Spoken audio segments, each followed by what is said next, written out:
So in this video, I'm going to show you how to override your Profit Protector Pro minimum and maximum prices. But before I go ahead, when you set your minimum and maximum prices, they are locked into Profit Protector Pro until, of course, you come along and manually change and save them. When you set your minimum and maximum price, Profit Protector Pro has got several layers of strict coding that prevent any repricing outside of those set parameters. So how exactly do we bypass this? Well, the reason being for the strict layers of coding that prevent the repricing outside of your set parameters is to ensure that you are selling somewhere in that desired price range.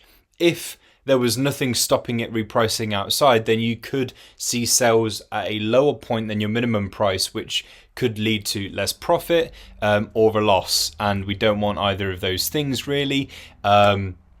And likewise, if it was to go too high, then you could see suppressed buy boxes, warnings from Amazon and so forth.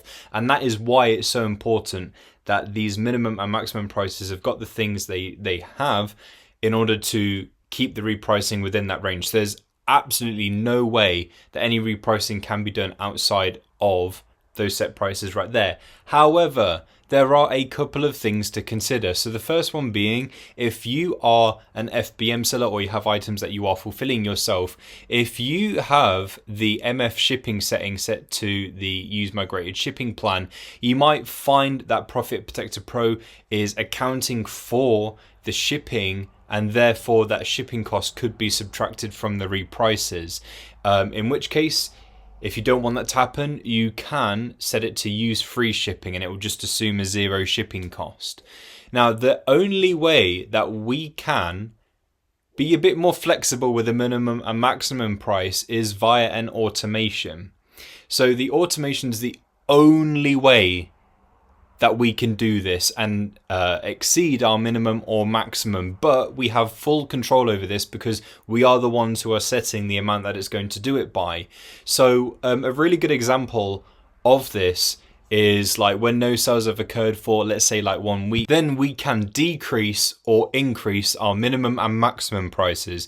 It is these 4 options right here. Nothing else will alter your minimum and maximum prices, only these 4 settings right here. So I could do that like that, and there I have a reasonable automation. Now, the great thing about automations and these actions being set is the fact that it will only happen when this scenario is true. If we start making sales again, our minimum will revert back to the original one that we've set. We don't have to change anything. We don't have to do anything in Profit Protector Pro. It will just already happen because we have this automation made. We've got it set on the item.